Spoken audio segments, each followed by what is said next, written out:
si Dios, no sé si existe, pero si existe no le importamos, porque, o por lo menos no le importo yo, ¿no? Porque no solamente no está mi papá, sino ahora se va a llevar a mi mamá. A Dios no le importa que yo me quede sola. Me encantaba ver que personas me hicieran caso, que es la mayoría de mi grupo de amigas, este grupo de amigas que éramos, por así decirlo, las populares del colegio, se convierten. Me acuerdo que escuché su charla, que era sobre el mundo, y todo lo que dijo me parecía que me golpeaba, ¿no?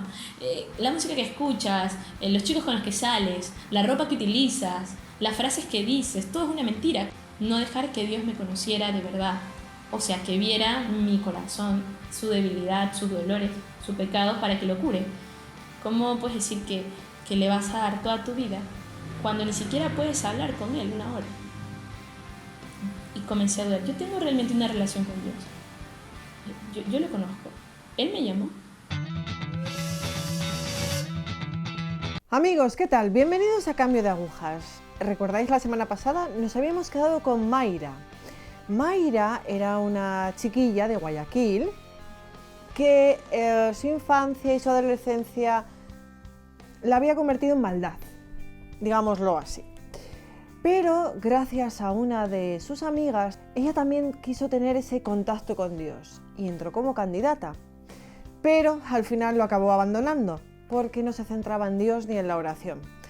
Retomamos esta historia con Mayra. Mayra, ¿qué tal? Al final, ¿qué ocurre? ¿Qué pasa cuando vuelves a casa? ¿Qué te pasa por la cabeza cuando vuelves a casa? O sea que yo decía, ¿cómo puedo decirle a las personas que me di cuenta que no tengo una relación con Dios cuando llevo 7 años diciendo que la tengo? Entonces no sabía cómo hacerlo y me daba vergüenza y no quería aceptar que necesitaba a alguien que me ayude o que necesitaba a Dios, ¿no? Y simplemente para mí fue un corto con esto, se acaba. Y decidí estudiar psicología. Estudiar psicología en una de las universidades que son buenas acá en Guayaquil, pero que su línea es bastante atea y que puede llegar a ser a una persona que tiene su fe por ahí tambaleando mucho daño, muchísimo. ¿Pero por qué? ¿Qué te decían los profesores en estas universidades? Usted vive en angustia existencial porque tiene una contradicción interna con todas las ideas que le ha puesto la iglesia, que son normas que no sirven para nada, que en el momento en el que usted se deshaga de esas cosas, de esos estereotipos, de lo que está bien y está mal, va a poder ser libre y va a poder ser usted misma. Mientras no lo haga, va a vivir con alguien que quiere ser y no puede. Nunca va a ser feliz. Eso es lo que me decían mis profesores, totalmente ateos, ¿no? Y yo decía, tiene sentido. Claro, si yo antes hacía las cosas porque me veían o no me veían, porque estaba bien, porque la norma dice que no se debe hacer, ahora decía, era para mí muy fácil creer que la vida cristiana coherente, la vida de santidad, era simplemente normas. Eran simplemente normas que tenías que cumplir, ¿no? No eran exigencias del amor, eran normas, entonces era mucho más fácil dejarlas, porque yo, ¿por qué me tengo que dejar guiar por estas normas? Y era mucho más fácil saltar al siguiente paso de decir, Dios no existe, ¿no? Como cuando entrabas a tu clase en psicología, te decían, deje su fe afuera, si quieres ser un buen profesional, si quieres realmente ser un intelectual, una persona formada, con algo de formación, es evidente que no tienes que tener ninguna fe, porque cuando vayas a ser psicólogo o tal, tu fe no puede ejercer ningún tipo de presión en lo que vas a decirle a tu paciente. Entonces, todos mis profesores me decían que mi fe era un obstáculo para mi profesionalismo. Y yo quería ser una buena profesional. Evidentemente, como ya me había dado cuenta que, como al parecer Dios no quería que fuera consagrada ni que ese no era mi camino, entonces tal vez ese es el mundo. Entonces, si quiero ser profesional, tengo que dejar mi fe de lado. Y como mi fe era un cúmulo de normas de alguien a quien no conocía, era muy fácil, fue muy fácil para mí dejarlo y dejarme llevar por el mundo. Y ahí empezó la cadena de como una espiral que va hacia el fondo, ¿no? Al inicio eran ciertas cosas malas, después fueron cosas muy malas y al final era un estilo de vida nocivo, no solo para mí, sino para las personas que me rodeaban. Cuando inicié psicología, mi mamá todavía estaba viva. Después de un año y medio, falleció. Mi mamá, en ese último año de su vida, ella tenía una fe muy sólida. Entonces empieza psicología y ¿qué ocurre? Entonces entré y yo vivía como en una vida en la que hay cosas que no hago porque sé que están mal, pero no las hago porque sé que están mal, no porque amo a Dios y sé que le ofende, sino porque la norma dice que no lo haga, ¿no? Entonces, claro, todo es un cúmulo de ideas y de conceptos en mi cabeza de lo que está bien y lo que está mal, pero nunca basados en el amor al Señor, en el conocimiento de una persona que uno no renuncia a la música, uno no renuncia a la impureza, uno no renuncia a esas cosas porque en los 10 mandamientos está. Uno renuncia a eso y cuando lo hace bien es porque conoce a Dios y Dios, amándolo al Señor, el mundo se vuelve basura. Y para poder seguirle mejor hay cosas que uno va dejando. Pero eso pasa cuando amas a Dios y cuando le conoces. Pero si no le conoces y lo haces porque todo el mundo te dice que está mal y no hay que hacerlo porque evidentemente si lo hago la gente va a pensar mal de mí. Por eso durante todo el tiempo que estuve en el movimiento, habían etapas en las que tenía deslices con el mundo. Entonces, ¿qué ocurre, Mayra? ¿Qué cambia? Comencé a tener otro círculo de amigos en los que todos teníamos un mismo pensar, un mismo sentir, vivir y ser para el mundo. Entonces este era mi grupo ahora. Solo conservé, y esto fue una de las cosas que me lograron sacar de este círculo, de esta espiral por ahí que va para abajo y que parecía que no paraba, que era que yo conservé de entre todos mis amigos una amistad muy cercana con dos. Pero estos dos amigos, Dios los puso, ¿por qué? Porque en un momento en el que yo estaba muy mal y tenía esta doble vida que nadie la conocía, ellos la descubrieron. Por cosas de Dios, ellos lograron toparse con mi verdad. Descubrieron muchas de las cosas en las que yo estaba y que no le contaba a nadie. ¿En qué momento vuelve Dios a tu vida?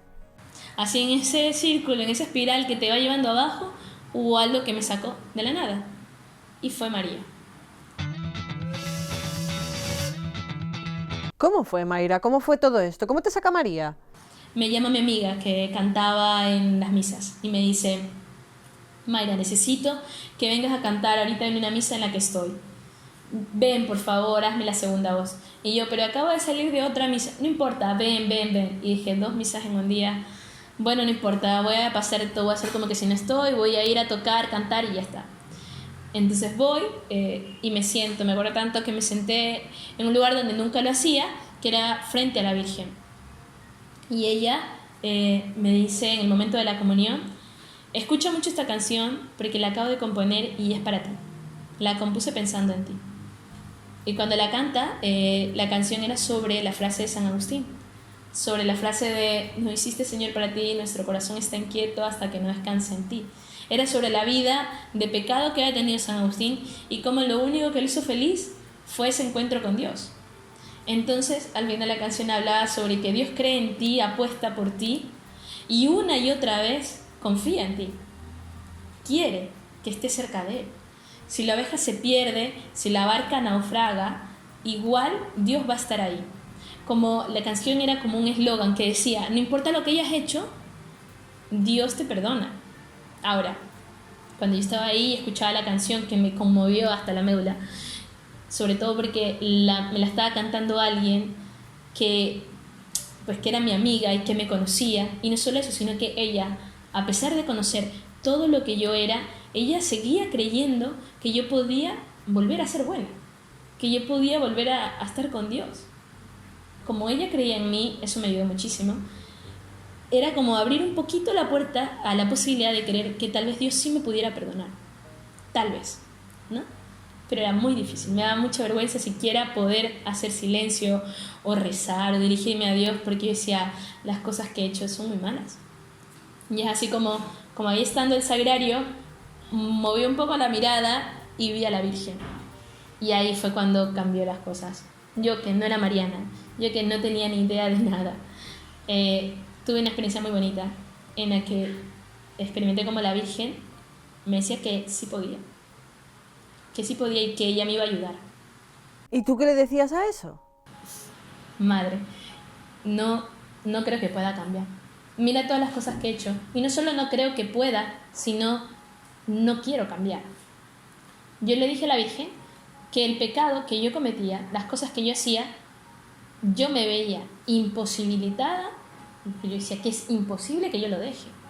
Yo sentía que esas cadenas eran tan pesadas y estaban dándome tantas vueltas que era imposible que yo de la nada pudiera zafarme. Yo decía, es que intentaba pensar cómo me zafo, qué puedo hacer, cómo dejo de hacer esta o esta cosa, o me alejo de tal o cual persona, y veía que era imposible. Yo no encontraba el camino. Yo sí creía que era imposible salir de ese hueco. La Virgen me repetía, ven a misa todos los días, ven a misa diaria, como que si iba a pasar un milagro yendo a misa diaria. ¿Y qué pasó cuando empezaste a ir a misa diaria? ¿Notaste algún tipo de cambio? Lo primero que noté fue esa semana de las personas que comulgaban. Antes que la cristiana me daba un poco igual, el momento de la comunión era el momento donde cantaba más canciones y ya está, no era tan importante, pero este momento, cuando comencé a ver que las personas comulgaban, entró en mí a lo que no pasaba antes, que era una sed de comunión, unas ganas de comulgar. Tenía unas ganas de comulgar como nunca antes las había tenido. Ni cuando estuve como candidata, ni cuando fui muy buena, ni cuando iba a todas las actividades, jamás. Ni en la misa más importante, nunca. Esta vez era una cosa loca. O sea, yo decía, me muero de ganas de comulgar. Y cuando el sacerdote elevaba la Eucaristía, yo me ponía a llorar porque yo decía, no puedo comulgar. Esa semana, como convivía aún con el pecado, no podía comulgar. Lo sabía. Entonces comencé a hacer negociaciones en mi cabeza de, bueno, si me confieso ahorita y comulgo ahorita, ya después puedo ir a hacer lo que yo quiero hacer. Da igual, solamente me voy a confesar para poder comulgar. Pero mi cabeza sabía que ese no es un auténtico propósito de enmienda, entonces no podía hacerlo. Decía, esta primera confesión que voy a hacer tiene que ser con el propósito de dejar esta vida. Y como antes no tenía un motor para poder hacerlo, poco a poco se fue poniendo esta intención, que era poder comulgar, fue mi motor para poder dejar el pecado. Y es así como me confieso al final de esta semana. Me confesé y fue una confesión muy buena en la que yo sentí que, pues bueno, me quité una piedra inmensa que me aprisionaba, ¿no? Recuerdo tanto al sacerdote yo contarle todo y el sacerdote con mucha misericordia me dijo, hija, alégrate que Dios te espera. Y yo sentía que Dios me estaba esperando en la comunión. Y después de confesarte, ¿qué pasa? ¿Cómo sigue ese mes? ¿Qué ocurre? Dejé todo, comenzó la segunda semana y hice canciones para la Virgen. Yo componía mucho y me encantaba cantar, me encanta cantar, y hice 2 canciones a la Virgen y le prometí que todo lo que me pidieran en nombre de ella iba a decir que sí. Al poco tiempo me dice, no sabes, Mayra, hay una serenata mariana en una iglesia muy importante acá, que es muy grande, que se llama Czestochowa, a la que me han dicho que puedes cantar, que si quieres puedes presentarte. Y yo, bueno, si la Virgen lo quiere, yo lo quiero, y ya está, sí. Y fui a esa serenata. Para esto fue en la última semana, casi terminando mayo, esta serenata mariana. Se estaba acabando mayo y a mí ya me entraba la angustia, ¿no? De, se me va a acabar, yo decía, mi mes de gracia. El mes de gracia que tengo se acaba. ¿Y ahora qué va a pasar? Si se acaba este mes de gracia, ¿dónde tengo que ir? Ahora, señora, ¿dónde me vas a enviar? Yo no sé qué voy a hacer. ¿Tendré que también ir a misa diaria después de mayo? ¿O era solo mayo? ¿O qué va a pasar? Y es así como cuando me invitan a esta serenata voy, y yo me acuerdo que antes de cantar hubo una misa, la misa en Czestochowa, en la que yo le digo a la Virgen, bueno, madre, me has traído por un camino hermoso este mes, me has sacado de donde yo pensaba que no iba a poder salir, me siento muy feliz, me siento muy en paz, pero hay algo que me preocupa. Ahora, ¿cuál es mi lugar? ¿Dónde me quieres poner? Y cuando le preguntas esto a la Virgen, ¿cuánto tiempo tarda en responderte? Ya. Entonces, después de haberle hecho esta pregunta a la Virgen, me respondió, pero al toque. Salí de ahí, me subo en la tarima, canto la canción, o creo que fue un poco antes, bueno, abajo de la tarima, una chica viene corriendo, de la nada, ¿no? Una chica donde uno menos espera, ¿no? Y me abraza, y me saluda, y se alegra, y yo, ¿quién es? No la reconocí al inicio, y se puso a llorar. Y me dice, qué alegría verte, Mayra, no te he visto en tanto tiempo, toda la semana he pensado en ti. Y yo la reconocí, recordé que era una amiga cuando yo estudiaba arquitectura antes, ¿no? y que fue una chica que tenía muchas dudas vocacionales y que en ese tiempo yo era candidata y que traté de ayudarla, pero nos dimos cuenta, ella se dio cuenta que el movimiento en el que estábamos no era su sitio y yo la alenté mucho a que buscara cuál era su lugar, ¿no? Me acuerdo que me dice, Mayra, ese consejo que tú me diste me ayudó un montón y ya he encontrado mi sitio, ya sé cuál es mi lugar y voy a ser monjita, voy a ser religiosa en las siervas del hogar de la madre y me voy muy pronto a España. ¿Cómo encuentras tú tu lugar? Recuerdo que estábamos en una fiesta y me llegó un mensaje muy tarde. Decía, ¿cómo estás, Mayra? Me alegró mucho verte el otro día. Te invito a que conozcas mi casa. Estoy muy feliz de volver a verte, espero que puedas. Algo así. Yo, como era un número desconocido, creí que era una amiga que acababa de ver esa semana y le dije, sí, claro, mándame la dirección y yo mañana voy. Me manda la dirección y yo al día siguiente, en ese momento, como esta amiga a la que yo me he encontrado hace poco, que era la que pertenece al Verbo Encarnado, yo decía, tal vez, y ese movimiento, porque no sabía que no sabía qué era, simplemente yo andaba buscando mi lugar. Y me emocionó poder conocer a una comunidad, ver tal vez poder ser mi lugar, el lugar donde yo tengo que hacer apostolado, tal. Y yo dije tanto que en ese momento le dije al chico con el que salía, ¿sabes qué? Ándame a dejar a mi casa ahorita, ya me quiero ir, y me fui. Llegué a mi casa y al día siguiente todo pasó para que no vaya. Se dañó mi carro, hubieron un montón de cosas, o sea, parecía que el universo entero no quería que vaya, era terrible. Y yo me acuerdo incluso de mandar un mensaje al número desconocido, ¿no? Creo que no voy a poder ir porque mira que se ha dañado mi carro, ha pasado todo esto. Y me responde, ¿no? Diciendo, mira, no hay que darle cabida al demonio, tienes que venir. Hazlo todo lo que puedas para venir. Y yo, bueno, tanta insistencia, está bien, voy a ir. Busqué, no me preguntes cómo, el carro se arregló, tal. Venía de camino. Cuando de lejos veo a mi amiga, que no era la que yo pensaba, era otra, y me moría de risa y pensaba, ¿cómo eres Dios? Y me acuerdo de pensar, mientras daba la vuelta en el carro, pensar, no he venido donde yo quiero, he venido donde Dios quiere. Y cuando salgo del carro y me abren la puerta, lo que encuentro es había una virgen, o sea, Nuestra Señora del Carmen, estaba ahí en la entrada de la casa con los brazos abiertos y atrás una frase que dice, no temas, no estoy yo aquí, que soy tu madre. En ese momento yo recordé que eso es lo que creo que le dijo la Virgen a San Juan Diego en el Tepeyac.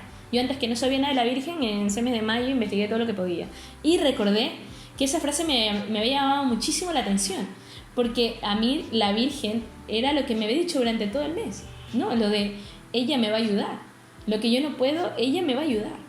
Si yo creo que no puedo acercarme a Dios, ella me va a ayudar, y esa era mi certeza.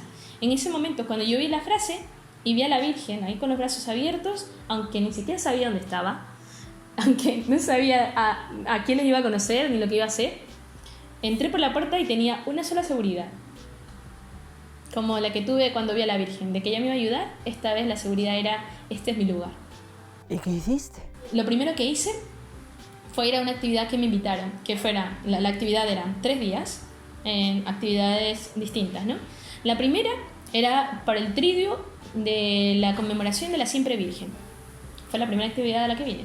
Y, bueno, venía cada vez a visitar y tal, pero esa fue como una actividad del movimiento Hogar de la Madre a la primera que fui, ¿no? La mayoría de las actividades tenían un centro y eso se notaba a leguas. El Señor, la Eucaristía, la Santa Misa y también nuestra Madre. O sea, el amor a la Virgen se reflejaba por todos lados y la reverencia y también lo centrado que estaban en la misa, en la Eucaristía.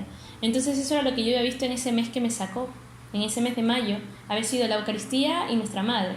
Simplemente yo entendí que este era mi lugar, no por las personas que estaban aquí, porque si nos poníamos a hablar de personas, mis amigas estaban en otro lado, no era eso, era que tenía aquello que a mí me había sacado, aquello que Dios me había mostrado que era lo que Él quería para mí, que era tanto la Eucaristía como nuestra Madre. Y justamente los compromisos que hacemos cuando entramos al hogar, porque yo entré al hogar el 15 de agosto, es no solamente que somos adoradores eucarísticos, defendemos la Eucaristía, sino también nuestra Madre es un centro pues un puntal lo que sostiene todo.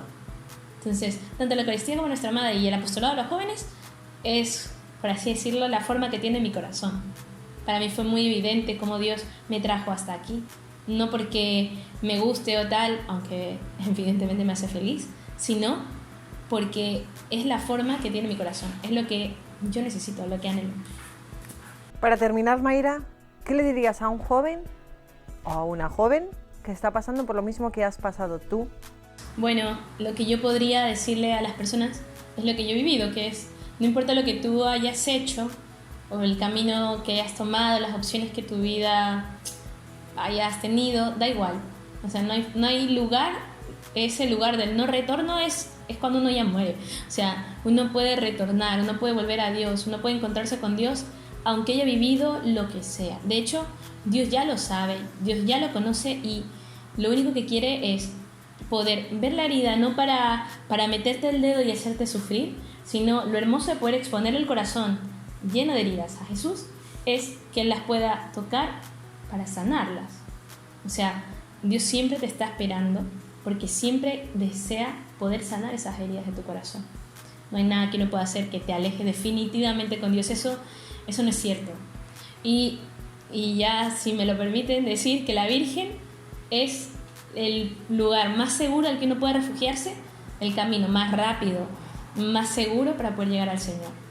O sea, para mí lo que me ha acercado a Dios y yo pienso que me sostiene todos los días es evidentemente esa misa diaria del Señor, la amistad con Jesús, pero también ese auxilio de la Virgen. ¿No? Hay una frase, no sé quién habrá dicho, que María es como esa estrella en la noche oscura que te guía al puerto seguro.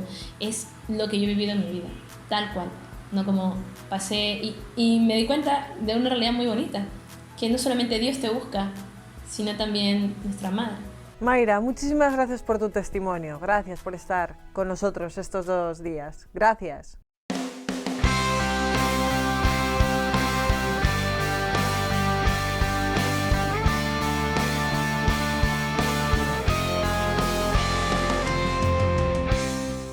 Amigos, pues la Virgen nos guía, el Señor nos protege y da igual lo que hayamos hecho, da igual el camino que hayamos tomado en nuestras vidas, da igual, porque al final el perdón del Señor, la misericordia del Señor nos viene, nos llega.